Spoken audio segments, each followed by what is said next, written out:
Ahí ya me siento una estrella de cine.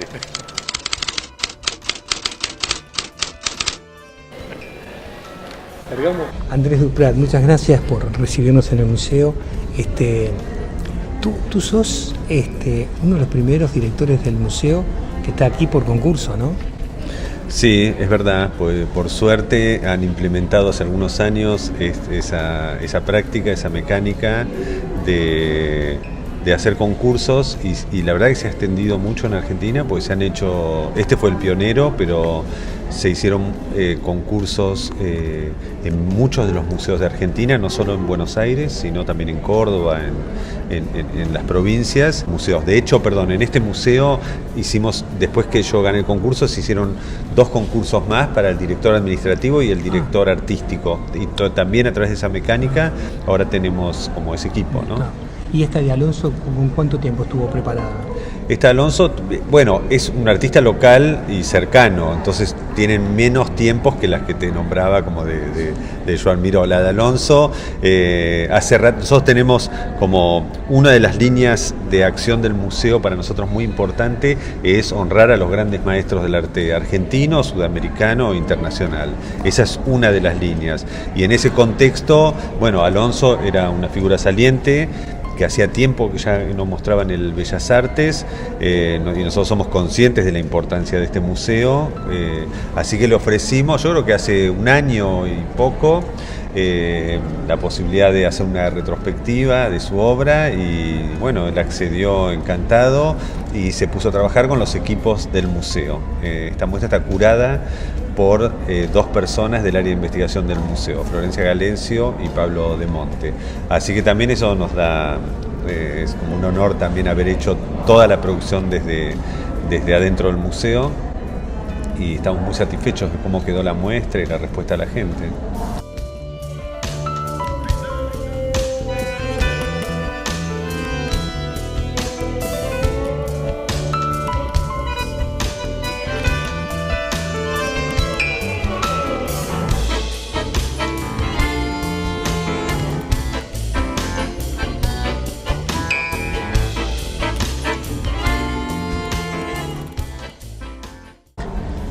Háblame de él, tu contacto personal con Alonso.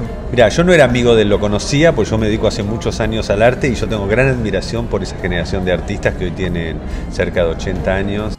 A mí me parece un artista sobresaliente y me parece una persona, ahora lo conozco un poco más, hemos ido a comer juntos, etcétera, y él es muy generoso conmigo, como me honra con su amistad, y la verdad es un tipo sensacional. Yo descubrí una persona absolutamente inteligente, lúcida, y después es un genio para mí en las artes visuales. Cuando uno mira la muestra, también tenés ese sentimiento de ingratitud de un país, digamos, tan duro con su propia población, porque la verdad que en la muestra, después si querés hablamos más en detalle, pero es un poco un repaso de la historia reciente argentina, que es lo que le tocó vivir a Carlos en carne propia, y es muy duro, ¿no? Como que el exilio y la muerte de un ser querido, la desaparición, vivir los procesos militares. La verdad que tenemos todavía mucho que aprender en Argentina para tener un país más, digamos, solidario y menos caníbal, e incluso que sepa reconocer bien a sus grandes interlocutores y artistas, como el caso de Carlos Alonso. No ha sido reconocido. Mira, él es un tipo que es reconocido, pero no lo suficiente, por eso también es el motivo de esta muestra. En todos los campos, no solo en las artes visuales. Ahora, vos estuviste al frente de la Dirección de Artes Visuales durante muchos años. Sí. Entonces, digamos, tenés más propiedad para hablar que cualquier otro de ese tema del reconocimiento. ¿En qué sentido lo decís? En el sentido de que estuviste, digamos, en la silla de alguna manera del poder de decisión con respecto a las políticas de artes visuales del país. Ojalá. No, hay mucho más poder de decisión en la dirección de un museo que en artes visuales.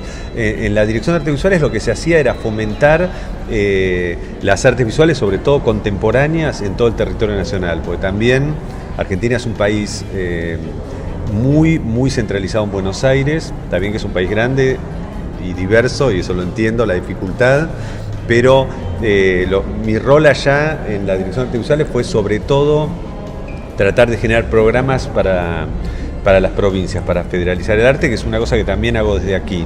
Pero no es que nosotros organizábamos exposiciones de grandes artistas o dábamos reconocimientos. De todos modos, estamos haciendo, yo ya es el 4º año que estoy, hemos hecho la muestra a los grandes artistas vivos como Luis Felipe Noé, Norberto Gómez, Carlos Alonso, artistas argentinos que uno de los roles del museo es poner en relieve para que la gente tome contacto con su obra. Vamos a ver algo de lo que está expuesto. Dale.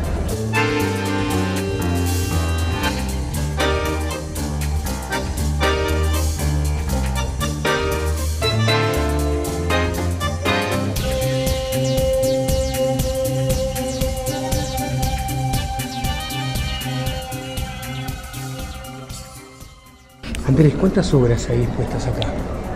Yo creo que hay más de 50, 58, si no me equivoco. Acá estamos en Lección de Anatomía. Bueno, ver las 3 piezas juntas estas, para mí es una gloria, yo nunca las había visto en vivo juntas. Esas son las posibilidades que dan las grandes muestras, que decís, bueno, pueden traer de lugares disímiles y a veces de colecciones privadas, obras que está bueno verlas como juntas, dialogando entre sí, ¿no? Entonces, bueno, es una maravilla de la lección de anatomía y la muerte del Che Guevara, ¿no? Esta, por ejemplo, esa obra que está ahí estuvo expuesta hace 2 años acá en el museo, en una muestra que organicé yo sobre Orozco, Rivera y Siqueiro, los muralistas mexicanos, y hicimos un núcleo de correlatos de la influencia, digamos, de alguna manera, del arte argentino en los maestros mexicanos y viceversa. En esta otra que estábamos Sin pan y sin trabajo. Y eso, bueno, también es un tema recurrente en la plástica, pero porque es recurrente en el devenir político de la Argentina. O sea, lamentablemente es absolutamente actual hablar de sin pan y sin trabajo. Entonces, que los artistas tomen esos tópicos que vienen, por un lado, de la historia del arte, pero por otro lado, de la realidad misma contemporánea. Entonces, o sea, mira, nosotros hicimos, Laura Malosetti Costa fue la curadora, que es uruguaya. Por otro lado, cuando hicimos una muestra de la Cárcova dedicada directamente a él, y que una de las piezas centrales era Sin pan y sin trabajo, se hizo una sala, curada por ella, con también rebotes de esa obra más recientes, de obras de artistas contemporáneos y de artistas modernos. Y obviamente estaba Carlos Alonso, y ves lamentablemente la vigencia de esos problemas sociales, ¿no? Andrés, a mí me sorprende también ver esta muestra de Alonso, donde en varios aspectos la censura lo ha castigado. No es que la censuraron, es que él lo habían invitado a una muestra colectiva en este museo, es increíble, lo central que es el museo en la historia de él, y él estaba preparando esa instalación en el 76. Viene el golpe de Estado y él se va, y la muestra obviamente no se hace tampoco, y él se va a Italia, creo, primero, y esto queda abandonado. Hay solo una foto de esa instalación, es increíble, en su departamento acá de Buenos Aires, y después pasan años, y eso era cartapesta, papel maché, resina, bueno, se fue deteriorando, se perdió, cambiaron, entonces desapareció de alguna manera esa obra. Entonces, cuando estábamos conversando con él acerca de esta muestra, salió esa información que ya teníamos, que era qué pasó con la instalación que se llama Manos Anónimas, que él había preparado y que había una foto. Entonces, bueno, contó un poco la historia, el devenir triste también de esa obra. Entonces le propusimos rehacerla, y a él le resultó como una muy buena propuesta. Tuvo un acto de altísima generosidad, porque lo que hicimos es, él rehizo la obra, obvio, ayudado por un realizador, el cual contratamos, pero supervisada por Carlos, y la donó al museo, que es una pieza histórica, además de una pieza genial y de envergadura, tiene toda esta historia también trágica. Entonces, y él, como es artista ultra activo y lúcido, y le hizo algunos cambios muy interesantes. Y el uniforme del soldado le cambió, una cosa que puede hacer solamente el artista vivo y el autor, digamos, pues si no sería una falta de respeto interpretársela. En la original uno de los soldados tenía un arma y él se lo cambió por un palo. Bueno, la ayornó. Es una obra muy impresionante y espeluznante, pues directamente esa escena.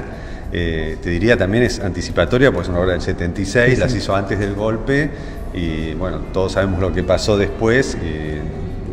No resta solo que mirar y ver.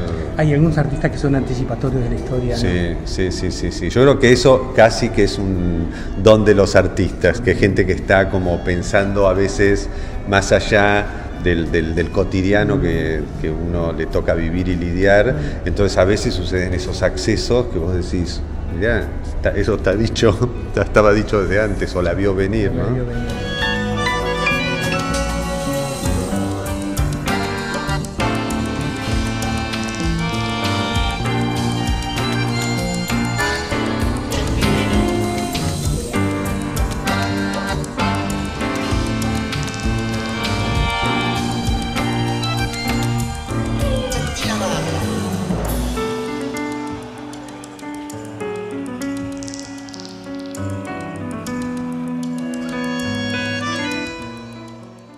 Nos estamos preparando una muestra de León Ferrari el año que viene, que es el centenario, que obviamente habrá un sector de la sociedad que se va a sentir molesta, pero yo creo que también el arte nos devuelve una cosa que a veces no nos gusta, pero somos eso. O sea, uno ve toda la parte más trágica, digamos, que refleja esta muestra, ¿no? Los desaparecidos, la parte de la carne de estos personajotes. Bueno, tampoco es un mundo paralelo, es un artista que refleja una cosa que en el caso de él lamentablemente incluso le tocó vivir.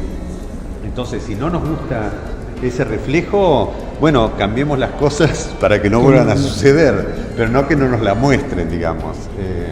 No, pero no hay episodios, no tuve nunca episodios de ese tipo, de conveniencia. No, esto podría ser inconveniente o no, y como yo tengo muchos años en esto, casi 30 años, nada, también eso te da un plafón y una espalda para decir, no, bueno, se programa lo que se programa. ¿Cómo interpretás un museo abierto a la población? Es decir, ¿qué es lo que lo hace no un cementerio, un lugar vivo? Luzberg decía eso, que hay que hacer que los museos no se parezcan a mausoleos, decía. Bueno, es justamente entender que el museo no es un contenedor de objetos, sino que es un organismo que uno le puede dar vida, dinamismo y que puede interactuar con la sociedad. Y el museo tiene la obligación de hacer eso, y todos los museos del mundo. ¿Cuánta gente asistió a esta muestra hasta ahora, por ejemplo? No sé, pero vienen muchísimas, deben haber venido 60.000 personas. Mira, al museo vienen más o menos 700.000 personas por año. ¿Por qué se cobra entrada? Eso fue una decisión que en su momento tuvo ciertos rebotes y resultó como una decisión muy acertada, porque en realidad a los residentes no se le cobra entrada, se cobra entrada a los no residentes. Que es una tendencia mundial igual, ¿no? Que se cobra entrada, porque los museos tienen un presupuesto público, este museo tiene un presupuesto, tiene una asociación Amigos activa que hace fundraising, ¿no? Trata de conseguir dinero privado y lo consigue, pero además, para hacer esas grandes muestras que hacemos, por ahí es una cosa muy técnica, pero son muy caras porque tienen estándares que hay que cumplir. No se puede decir, bueno, estas obras me las cargo en el auto, todo es transporte, seguros, la manipulación es muy delicada. Bueno, se trata de cosas que tienen mucho valor y a veces mucho precio también. Entonces, yo creo que el Estado, más como es Argentina, tiene que garantizar el acceso a la cultura. Ese es el rol del Estado. Eso no quiere decir que todo es gratis o que el Colón sea gratis o que todo sea absolutamente gratis. Lo que tiene que poder es cualquier ciudadano tener acceso, digamos, y el Estado tiene que facilitárselo. Para vos o para mí no es un problema pagar 100 pesos o 200 pesos o para ir al cine o para ir al teatro o a un museo. Ahora, lo que implementamos acá, que eso es lo que defendimos, es que haya un día gratuito, que todos los días la última hora es gratuita. También, porque hay mucha gente de las provincias que vienen. Entonces, si vienen, no sé, alguien que no tiene el dinero para pagar la entrada, y vos le decís, no, mirá, vení el martes que es gratis, y el tipo se va. No, todos los días es gratis, desde las 6:30 hasta que cierra el museo, 1 hora y media. Y después es gratis para los jubilados, es gratis para los menores de 12 años, es gratis para los estudiantes, es gratis para los docentes.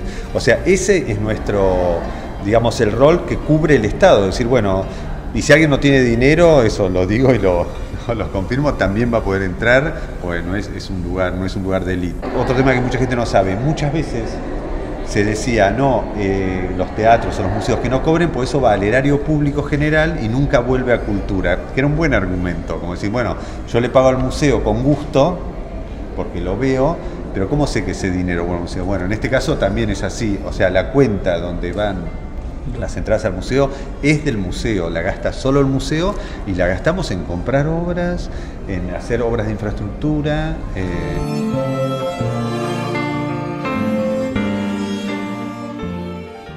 ¿Necesitamos a alguien que nos esté digiriendo, explicando? En realidad no, es una pregunta para estar hablando 2 horas que no tenemos. Para mí es uno de los problemas centrales de las artes visuales contemporáneas. Se armó un abismo.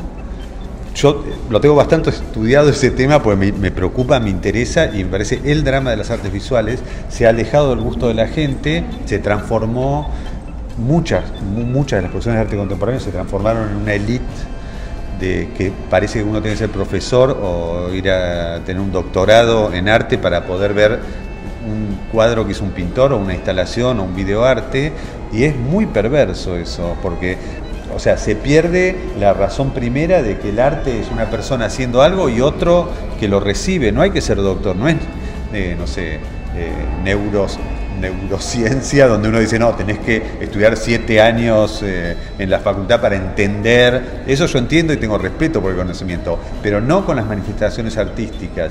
Detesto que haya, digamos, umbrales o títulos que pasar para poder apreciar una obra de lo que sea. Y fíjate que no pasa en las otras artes, eso también es la pauta.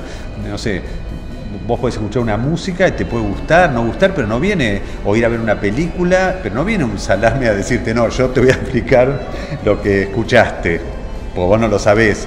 Bueno, uno va, a mí me parece lícito que no te guste, que no conectes con algo, que diga, no, esto para mí es bochinche, esto, me aburrió, una película también, lo que sea. Pero fíjate que en las artes visuales aparecieron lo que vos das en la tecla, que son estos mediadores, que son una especie de universitarios que vienen a decir, no se preocupe, yo le voy a explicar, y aparte hacen un gran daño muchas veces. Mira, hay una cosa que yo digo siempre, que es que hay que volver a la experiencia sensible, y no a tener solamente una aproximación intelectual con las obras, porque muchas veces como uno no sabe qué decir frente a ciertas obras, pues lo desconciertan, lo desorientan, termina o en la anécdota, como decíamos antes, este artista vos sabés que vivió en Rusia, en la cosa anecdótica que no hace a la obra, o terminan con interpretaciones intelectuales, como si no, él habla de no sé qué, como una construcción literaria sobre la obra. Pero en realidad tendríamos que ejercitar lo que ejercitamos en las otras disciplinas. En la música a nadie se le ocurre preguntar ¿qué quiso decir este músico con esta sinfonía? No sé qué quiso decir, no sé, pero yo la voy a sentir de alguna manera. No, es una pregunta como equivocada. Ese realmente me parece el gran tema del arte contemporáneo mundial, bueno, no es un tema para nada nacional, sino que ocurre en todo el mundo y que debiéramos empezar a revertirlo.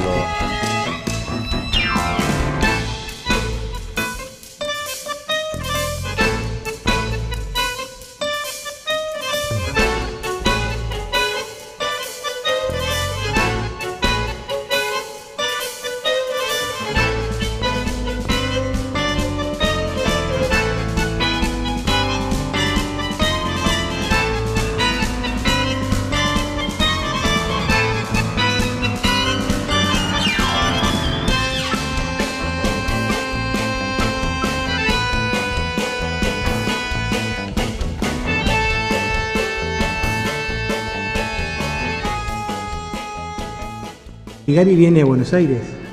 Sí, viene en el marco de unas colaboraciones que hay entre Argentina y Uruguay que tienen que ver con los mercados de industrias culturales. En ese contexto vamos a presentar una muestra de Pedro Figari, que es organizada sobre todo por Uruguay, con curador uruguayo, financiada casi al 100% por Uruguay. La verdad que es un gesto que nosotros estaremos por siempre agradecidos, con el Museo Figari, el Museo de Artes Visuales, digamos nuestro museo colega, y la ministra de Educación y Cultura. Entonces es realmente una movida realmente de país a país, de colaboración, y bajo la óptica del curador, que es el director del Museo Figari, ¿no? Pablo Thiago Roca. Él hizo una muestra, tiene un antecedente esta muestra, que es una muestra que presentaron en el MASP en San Pablo. Esta es un poco más reducida, pero bueno, la potencia de Figari está en cada una de sus obras, así que nosotros tenemos obra de Figari, como pueden ver atrás mío. Estamos acá en la sala Bember, ¿no? Y parte de la colección de María Luisa Bember, que la verdad que es una colección de una coherencia, es de máxima coherencia, ¿no? Realmente, pues está Barradas, está Torres, está Jules Solar, Petoruti y está Pedro Figari. Así que es muy cercano. Hacía mucho tiempo que no se hacían estas colaboraciones con el Uruguay. Bueno, Uruguay siempre estuvo muy cerca y, por ejemplo, yo de Enrique Aguerre, que es el director, que es mi colega, somos íntimos amigos hace muchos años. Lo que pasa con nuestros países a veces es que es muy difícil conseguir los fondos de concretar ciertas cosas. Entonces a veces hay programas que vienen de países más ricos, de Francia, o bueno, el que tiene ahora en este momento el Museo de Artes Visuales, que tiene la muestra de Picasso, ¿no? Del Museo Picasso de París. Bueno, son muestras como muy importantes donde es muy difícil hacerlas entre nuestros países, pero nosotros trabajamos mucho para tener este tipo de colaboración. ¿Cuándo viene Figari? ¿Por cuánto tiempo y en qué salas? Contame eso. Figari viene el 29 de junio, viene la ministra a inaugurarlo. Se hace un catálogo también, que eso es bueno, porque parece que mucha gente, sobre todo en un país grande como Argentina, a veces se pierde la muestra, pero queda la documentación. Entonces se hace un buen catálogo de la muestra. Va a estar expuesto, yo creo que son un poco más de 2 meses, y es en las salas, es acá cerca de donde estamos ahora, que son las salas centrales del primer piso. Cuando uno sube la escalera, la que está en el eje del museo, es esa sala y la de al lado, que son salas hermosísimas, que fueron renovadas hace no mucho, hará 5 años, ¿no? Antes que vos entraras. Claro, justo antes. Acá el museo tuvo una renovación de la planta alta que en un momento se trabó por problemas judiciales, te hablo hace bastantes años, y estuvo varios años cerrado, que fue trágico, pero porque también estaba trabado con unos juicios de la empresa, no sé qué. Finalmente, yo creo que fue hace 5 o 6 años, se destrabó, 5 años creo, y se pudo inaugurar, porque era muy importante, porque este museo, justamente si algo no le sobran, son metros cuadrados. O sea, tiene una colección muy vasta, o sea, podríamos tener el doble de la superficie y llenarla tranquilamente con el patrimonio que hay, con piezas buenísimas. ¿Qué porcentaje te has puesto? Sí, estás puesto menos del 10%. Pasan casi todos los museos. Pasan casi todos los museos. No, es verdad. Lo que pasa es que es verdad. Podríamos tener realmente el doble de superficie y tener buena obra para... Estamos trabajando también en eso. Lo que pasa es que... siempre nos toca vivir la época más difícil, como decía Borges, pero estamos trabajando en ampliar el museo. Andrés, muchísimas gracias. No, gracias a ustedes. Muchas Un placer.